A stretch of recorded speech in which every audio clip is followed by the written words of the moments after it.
جدا ہو دین سیاست سے تو رہ جاتی ہے چنگیزی، اس کی ذرا وضاحت کریں۔ جس نے شعر کہا ہے اسی سے آگے پوچھیں۔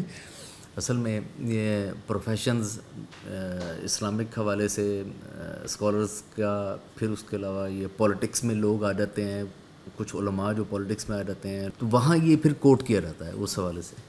اصل میں دین کے دو تصور ہیں۔ ایک دین کا تصور یہ ہے کہ دین اس لیے آیا ہے کہ دنیا میں کامیابی، دنیا میں بہترین نظام ریاست قائم کرنے کے لیے آیا ہے۔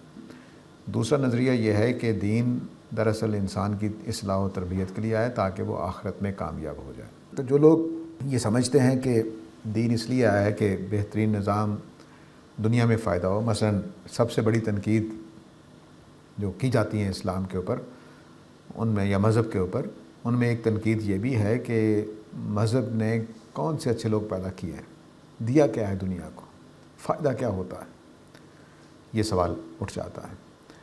تو جو یہ طبقہ ہے جو یہ کہتا ہے کہ نہیں، اسلام اس لیے آیا ہے کہ روزگار بہتر ہوگا، نظام بہتر ہوگا، انصاف قائم ہوگا، تو وہ یہ شعر پڑھتے ہیں کہ جدا ہو دین سیاست سے، یعنی سیاسی نظام سے، سیاسی اصلاحات سے، سیاسی ترقیوں سے اگر اسلام کو جدا کر دیا جائے تو وہ چنگیزی رہ جاتی۔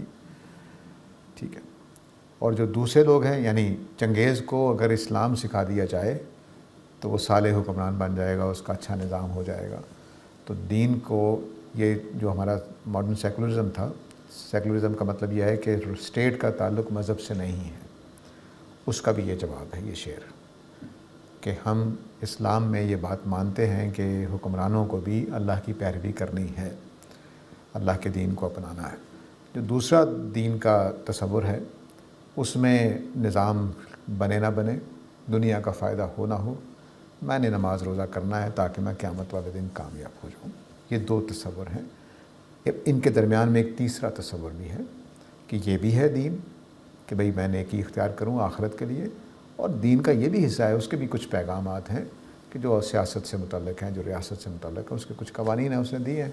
یہ تیسرا نظریہ بھی ہے، اور یہی بیلنسڈ نظریہ ہے کہ دین آخرت کے لیے آیا ہے لیکن کچھ احکام اس نے اجتماعیت کے لیے بھی دیے ہیں۔